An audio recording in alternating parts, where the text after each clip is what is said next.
2026년 1월 23일 워싱턴 D.C. 펜타곤의 공기는 그 어느 때보다 차갑고 날카로웠습니다.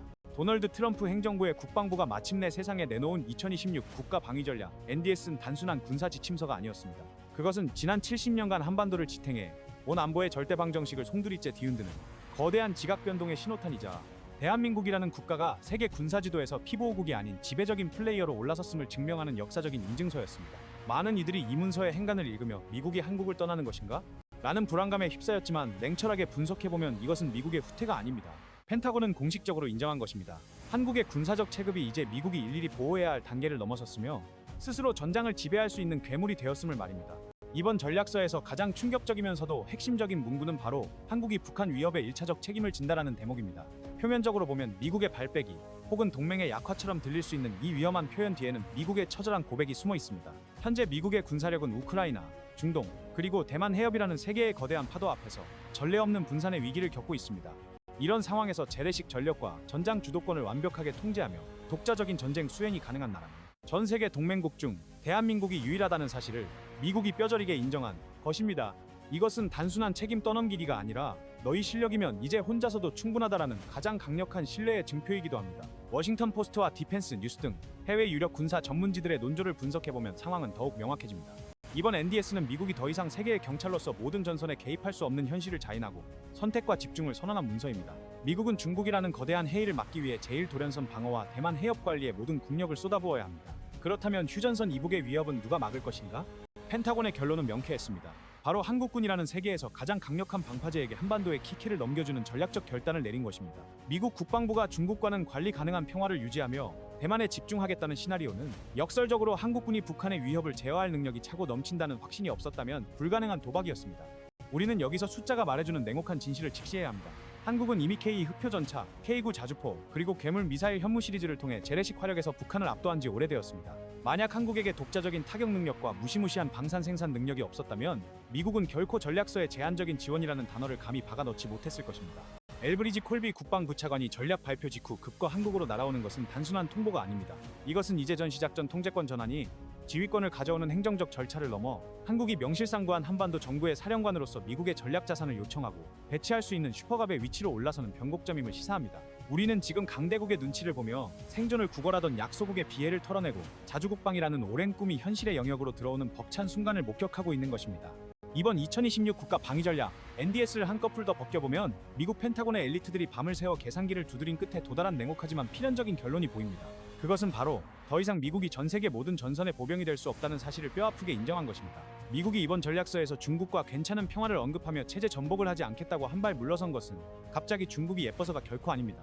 현재 미국의 국방 예산과 전력 투사 능력으로는 우크라이나의 소모전, 중동의 혼란, 그리고 대만 해협의 긴장을 동시에 감당하는 것이 미션 임파서블에 가깝다는 현실적인 한계에 봉착했기 때문입니다. 특히 대만 해협을 둘러싼 위기감이 최고조에 달하면서 미국은 자신들의 해군력과 공군력을 제1도련선 방어에 쏟아부어야 하는 절박한 상황입니다. 여기서 미국에게 가장 큰 딜레마는 바로 한반도였습니다.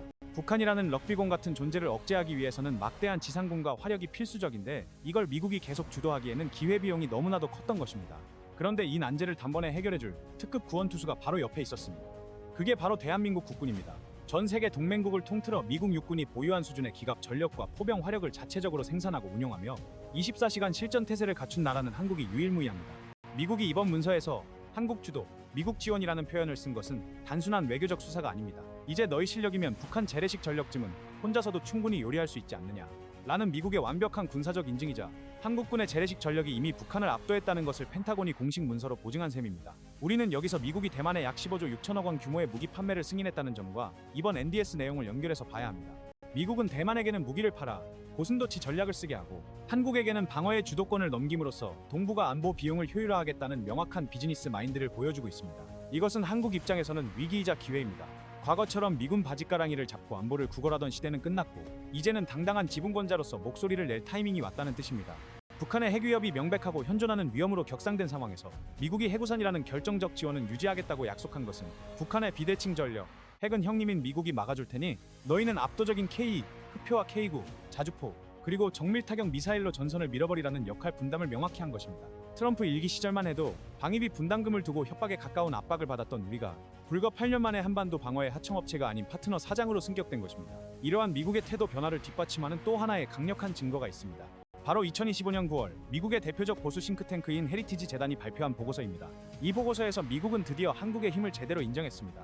그것도 단순한 립서비스가 아니라 냉정한 데이터 분석을 통한 결론이었습니다. 헤리티지 재단은 2025년 보고서에서 아시아에서 가장 믿을 수 있는 전력은 한국이라고 못 박았습니다. 일본도 호주도 아닌 한국을 지목했습니다. 세계 최강을 자랑하는 미국조차 한국을 전략적 핵심 파트너로 지목했다는 사실은 우리가 이제 더 이상 주변국에 의존하는 나라가 아니라 세계 안보 질서를 흔드는 주역으로 올라섰다는 뜻입니다. 보고서는 특히 한국군의 포병 전력을 세계 1위 수준으로 평가했습니다. 전 세계에서 1령군이 넘는 자주포를 실전 배치하고 운영하는 나라는 한국밖에 없습니다. 그리고 그 중심에는 K9 썬더가 자리 잡고 있습니다.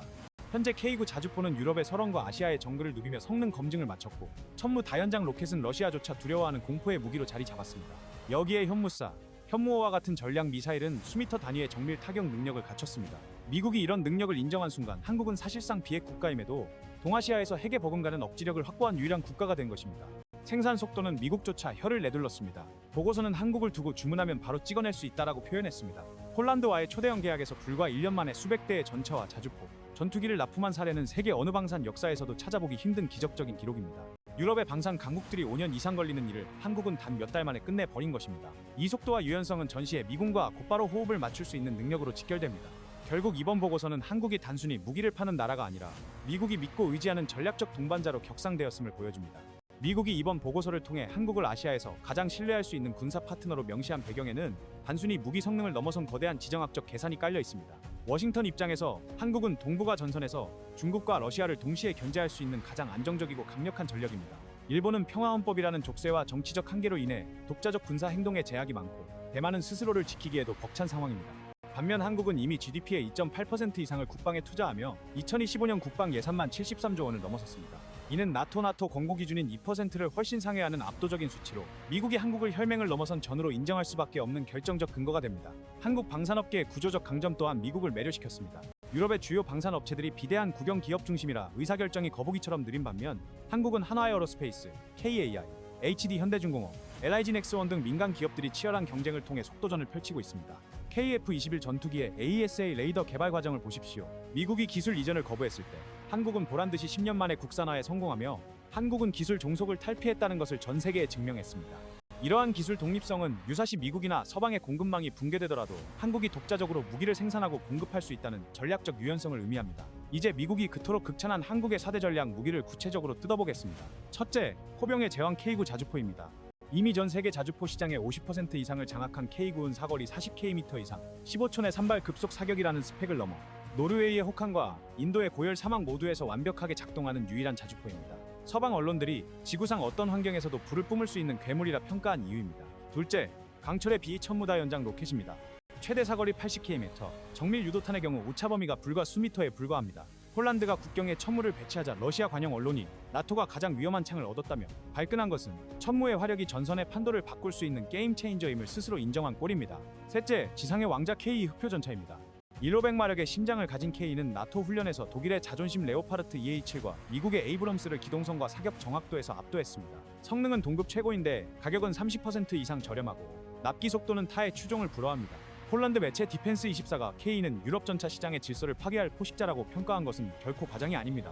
넷째, 대한민국의 날개 KF-21 보라매입니다. 미국 보고서가 가장 주목한 점은 KF-21이 미군의 핵심 전술 데이터 링크인 링크 16과 호환된다는 점입니다. 이는 한반도 유사시 미군의 F-35, F-15EX와 한몸처럼 움직이며 합동작전을 펼칠 수 있다는 뜻이며 동시에 한국이 ITA, 국제무기거래 규정, 규제 없이 독자적인 무장 통합이 가능하다는 엄청난 이점을 시사합니다. 결국 이번 미국의 전략 변화와 헤리티지 재단의 보고서는 한국에게 안보 독립이라는 성적표를 쥐어준 동시에 글로벌 방산 시장에서 한국의 위상을 수직 상승시키는 기폭제가 될 것입니다. 미국이 자국의 안보 전략서에 한국이 주도적인 책임을 진다라고 명시한 순간 안보 불안에 떨고 있는 동유럽과 중동 국가들은 한국 무기를 다시 보게 될 수밖에 없습니다. 세계 최강 미군이 가장 위험한 화약고인 한반도를 한국산 무기와 한국군의 지휘 능력에 믿고 맡겼다는 사실보다 더 강력한 마케팅은 지구상에 존재하지 않기 때문입니다. 우리는 더 이상 헐값의 안보를 위탁하던 약소국이 아닙니다. 우리는 미국의 인도, 태평양 전략의 핵심 린치핀이자 중국을 견제하는 최전선의 방파제로서 당당하게 협상 테이블에 앉아 국익을 요구할 수 있는 자격과 힘을 갖췄습니다. 트럼프 행정부의 힘을 통한 평화는 역설적으로 한국에게 스스로 설 수 있는 힘을 증명할 무대를 마련해 주었습니다. 코리아 디스카운트의 원인이었던 안보 불안을 우리 스스로의 힘으로 지워나가는 과정은 국가 신용도 상승과 경제적 번영으로 이어질 것입니다. 오늘 우리가 마주한 이 뉴스는 미국의 변심이 아니라 대한민국의 비상폐의sam을 알리는 신호탄입니다. 한국은 지금 세계 안보지도의 변방에서 중심으로 안보 소비국에서 안보 생산국으로 그 운명의 수레바퀴를 스스로 돌리기 시작했습니다.